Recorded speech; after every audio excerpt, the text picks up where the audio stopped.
अंत पाहण्याकरता रस्त्याला लागले, पण भगवान शंकराचा अंत लागेना, म्हणून ते परत आले. ब्रह्मदेवाला असं वाटलं हे माझ्या अगोदर जाईल, अंत पाहिला म्हणून वाहिली आणि माझ्यापेक्षा श्रेष्ठ ठरेल. मग आपण काहीतरी साक्षी घेऊन जावं, मधूनच माघारी फिरावं. ब्रह्मदेवाने साक्षी म्हणून एक केवट्याचं फूल, गाय आणि आणखी काय 3 वस्तू घेतल्या होत्या. बघा आठवलं कोणाला? यांना हा काफा मला काय लक्षात नाही. बरं दादा थोड्या वेळ तुझ्यासाठी ताफा दो, पण यांच्यात एक चुकीचं ते यांनी चालू केले तिकडं. मला 2 आठवत आहे. त्या 2 वस्तू बरोबर घेतल्या, गाय आणि एक केवट्याचं फूल बरोबर घेतलं. ब्रह्मदेव परत आले आणि भगवान विष्णूच्या समोर उभा राहिले. भगवान विष्णू उभा राहिले. दोघांना विचारलं का आमचा अंत पाहिला? हो पाहिला. ब्रह्मदेवाने मान डोलवली आणि भगवान विष्णूने सांगितलं आपल्याला नाही अंत लागला. तुम्ही एवढे मोठे आहात की तुमचा अंत पार लागूच शकत नाही. आम्ही काय अंत तुमचा पाहावा? पण ब्रह्मदेवाला सांगितलं हो मी पाहिला. ब्रह्मदेवाला विचारलं साक्षी पुरावा काय? केवट्याचं फूल दाखवलं. आणखी पुरावा काय? गाय आणली म्हणे. गाय आल्यानंतर गायीला भगवान शंकराने विचारलं आमचा यांनी अंत पाहिला का? शब्दांना सांगत होती नाही नाही. शब्दांना काय सांगत होती? नाही पाहिला. ब्रह्मदेव खाकारला, किरकिरपण केले गायीला. बापे बापाच्या बाजूने पोरगी साक्षी देत नाही म्हणजे काय?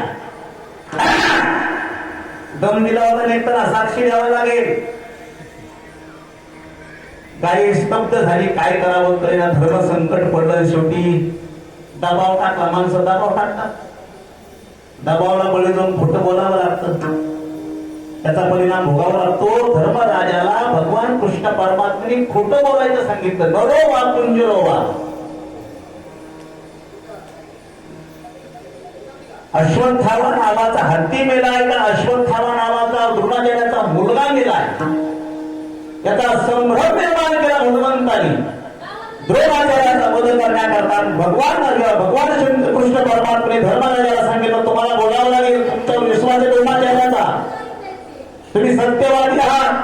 सत्य वचन तुम्ही धारण केलेलं आहे. धर्मराजे सुद्धा कबूल होत नव्हते. पण भगवंताने सांगितलं नरो वा पंजरो वा म्हणायला काय हरकत आहे. काय झालंय माहित नाही पण अश्वत्थामा नावाचा हत्ती मेलाय का अश्वत्थामा नावाचा पुरुष मला माहित नाही. पण अश्वत्थामा मात्र मेलाय. पुढे नरो वा पंजरो वा देवाने त्या द्रोणाचार्याच्या कानावर येऊन दिलं नाही. मोठमोठे वाद्य वाजवायला लावले आणि त्याचा परिणाम धर्मराजाचा अंत होऊन पडला.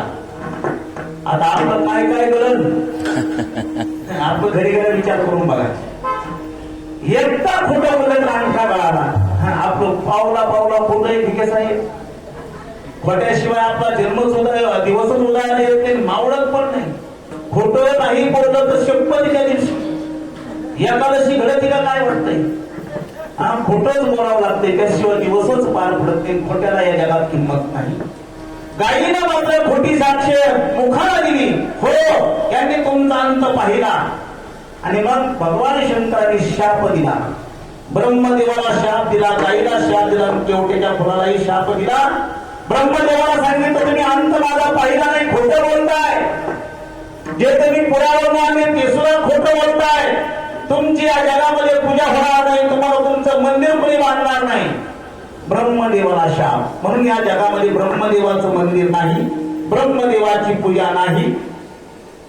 गायीला शाप दिला. तू शेपटानं खडं बोललीस, तुझ्या शेपटाची पूजा होईल पण मुखानं मलभक्षण करशील. आणि केवट्याला शाप दिला तू माझ्या पूजेत चालणार नाहीस. म्हणून आजही ते केवट्याचं पण भगवान शंकराला चालत नाही.